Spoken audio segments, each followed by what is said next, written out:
Hello B, hello Brandon, hello Chloe, hello Ella, hello Franny, hello Gemma, hello Griffin, hello Harley, hello Henry, hello James, hello Joel, hello Leo, hello Lincoln, hello Mason, hello Oliver, hello Owen, hello Quinn, hello Rex, hello Rocco, hello Simon, hello Susanna, hello Zeddy, hello friends, hello friends. Oh boy, today I wanted to talk to you a little bit about something special that happened in this large country called China.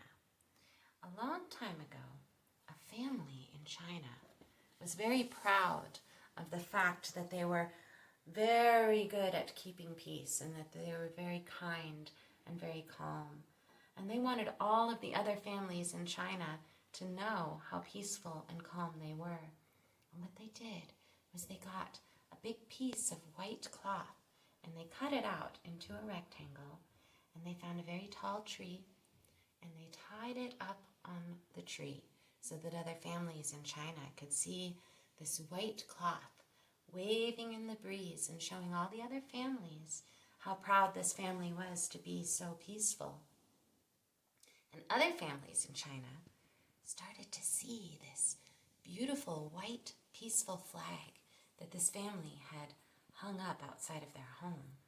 And this other family was like, well, we're really proud of the fact that we are such strong workers and that we make such nice rice and grow such nice rice.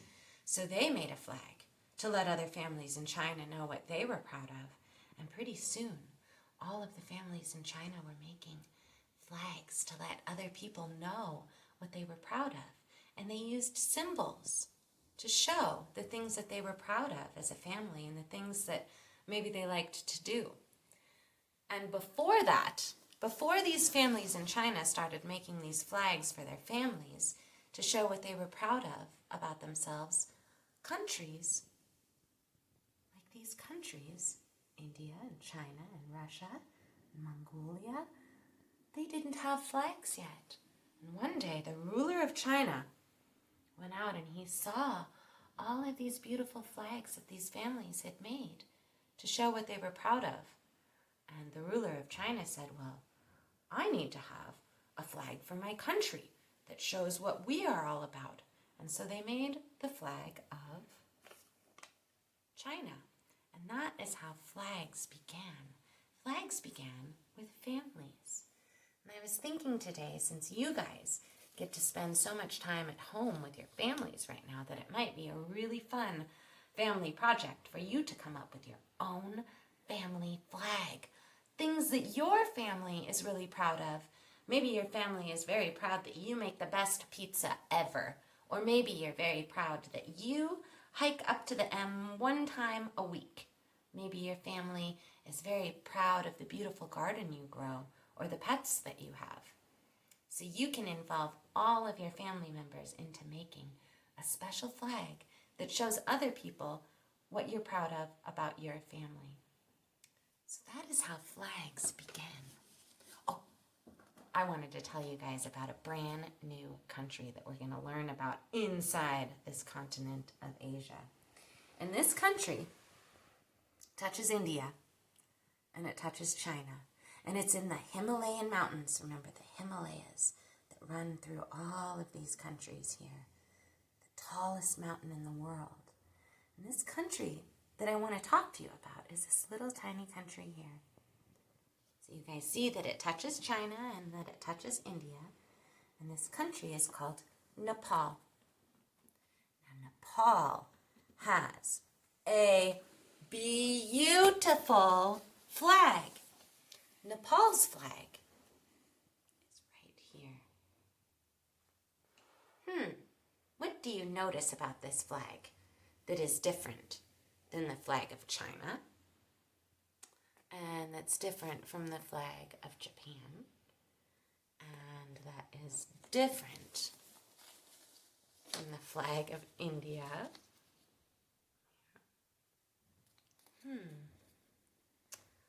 Well, the flag of China has red, and the flag of Nepal has red, and the flag of Japan has red, and the flag of Nepal has red. But I'm talking about the shape. Is this a rectangle? The flag of China is a rectangle, and the flag of Japan is a rectangle, and the flag of India is a rectangle, but the flag of Nepal is a little bit different. The flag of Nepal has almost 2 triangles that it's made out of. And when you see flags like that, this part is called a pennant, and this part is called a pennant. So the flag of Nepal is made of 2 pennants. It's very interesting. It's the only flag in the world that doesn't have 4 sides. So the flag of Nepal, we see red, and we see blue, and we see white. And I see some very interesting shapes here. So this red on the flag of Nepal means that they are brave. And this blue means that they are calm and peaceful. And this down here represents the sun. And the sun means that they are powerful and that they are determined. And this moon, this is an artistic representation of a moon. And this moon means that they are calm and pure. So this is the flag of Nepal. I have sent your parents a flag of Nepal for you guys to color in. So you'll have a Chinese flag, and you'll have a Japanese flag, and you'll have an Indian flag, and now you'll have the flag of Nepal. So a long time ago in Nepal, there was a little baby boy born. And this little baby was born a prince. He was born a prince in a palace with a queen and king for his mother and his father. And his mother and father named this boy Siddhartha. And they loved Siddhartha with all of their hearts. And they didn't ever want Siddhartha to feel sadness of any kind. And so his mom and dad, to protect him, they built the walls of the palace up high around Siddhartha so that he couldn't see out into the world and happen to see maybe something that was sad or something that was unkind. But Siddhartha was a very special boy, and he was born with a very big heart, and he cared deeply about every living thing that he saw. He was also a very curious boy, and he wanted to see what was outside the palace walls. And so he would sneak and climb up and look over the palace walls, and he would see, he just fell in love with the world, with all of the living things, with the plants and the animals and the people. But sometimes Siddhartha did see some sadness, and this made Siddhartha feel very, very sad. But Siddhartha felt that if he could only go outside the palace walls and tell all of the living things that if they are only kind to one another and think about how to help each other, that they will all feel better and the world will be a much better place. So Siddhartha got out of the walls of the palace and he traveled through Nepal, and he went into India, and he saw all of the living things on earth, and he loved them all so much. And whenever he would see something that was sad, he would try to help. He would think about how he could make things better. And what he did was he taught people and animals and plants to be kind to one another and to love each other. And he really cared about children. And there are lots and lots of stories called Jataka tales that Siddhartha wrote for you guys. Now, Siddhartha grew up to be this guy. He grew up to be Buddha. And Buddha is one of the most special peacekeepers that the earth has ever heard about. And he wrote lots of stories for you guys to hear. And I brought one with me today. And it's called, I Once Was a Monkey. Now this is a really long story, And we aren't going to finish the entire story today. We're going to read a little bit today, and we'll read a little bit tomorrow. And before we begin, there's a word I need to teach you. So in Nepal, they have these storms that come that are called monsoons. And there's lots of rain and wind. And this story takes place in the forest. The monsoon came to the forest that morning, and suddenly the wind rose, ushering in the dark clouds, and shrieking birds filled the treetops, and the monkey families that lived there jumped around nervously from branch to branch. Then the sky exploded with thunder and streaks of lightning, and the rain came pouring down. And in the frenzy, a young monkey lost his balance and he fell from the tree. He scurried around aimlessly on the forest floor, crying for his mother. A green snake slithered across his path, seeking cover. Frightened and whimpering, the monkey came to a clearing filled with tumbles of large rocks. Tall banyan trees encircled some of the rocks with their long roots. Between two entangled roots, the desperate monkey found a dark, cave-like opening, and he ran in.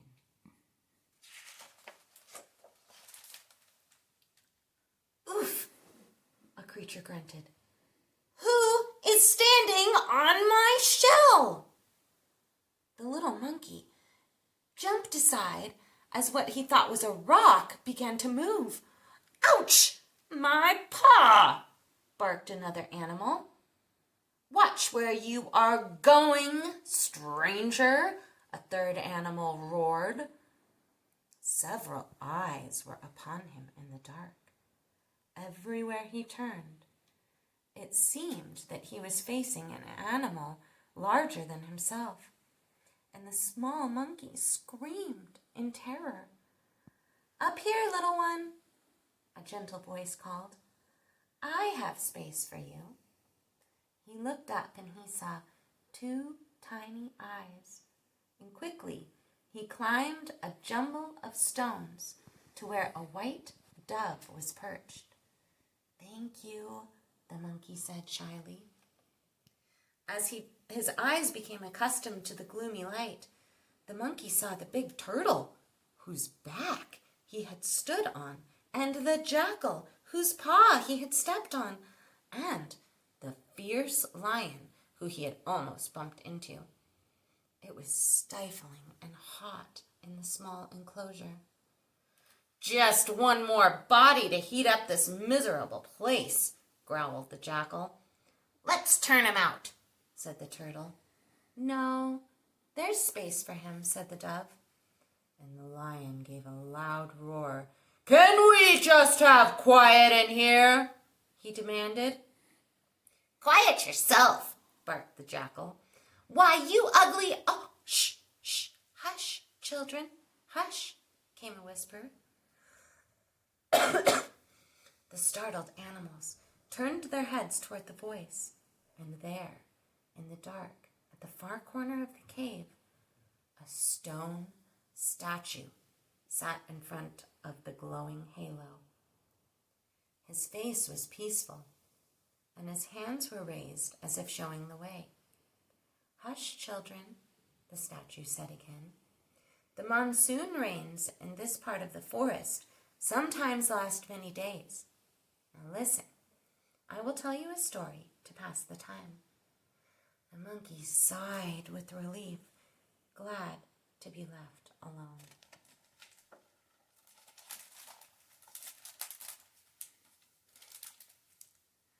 Long ago, said the statue, I was born a sprite in a young forest. A sprite is kind of like a fairy. My friend, another forest sprite, ruled in a large adjacent forest, home to all kinds of wild animals. Now at that time, a mighty lion lived in my friend's forest with his family, hunting and feeding on the smaller animals. But often, the lions killed more than they could eat, and the abandoned carcasses of their prey rotted in the sun, creating a foul smell throughout the land. and my friend was very worried about this disorderly state of affairs. One day, he told me that he had decided to chase the lions out of the forest, and I advised him that this was not a wise thing to do. "The lions protect your beautiful forest," I said to him. "When they are gone, the farmers from the nearby village will come without fear to cut down your trees and to farm your land, and soon your forest will be gone. The other animals and you too will have to find a new home. Now please think again." Alas, my friend did not listen. He took the form of a horrifying ogre one morning and drove away the lion and his family. And as I told him, the villagers soon noted the absence of the lion tracks, and they started to cut down the trees and to clear the land. And my friend went to the lion and begged them to return, but they refused. The lions took refuge in my forest, and the other wild animals soon followed. And my foolish friend, well, he roamed the whole earth looking for another home. Thanks for listening to that part of the story, and tomorrow I'll read you guys some more of this story. I was kind of inspired by Buddha and talking about peacekeepers, and I remembered your guys' favorite peace song, and I was wondering if you'd like to sing Peace Like a River with me. You ready? 1, 2, 3. I got peace like a river, I got peace like a river, I got peace like a river in my soul. I've got love like an ocean, I've got love like an ocean, I've got love like an ocean in my soul. I've got joy like a fountain, I've got joy like a fountain, I've got joy like a fountain in my soul. I've got peace, love, and joy like a river, I've got peace, love, and joy like a river. I've got peace, love, and joy like a river in my soul. Thanks, friends. See you tomorrow. Did you get it stopped?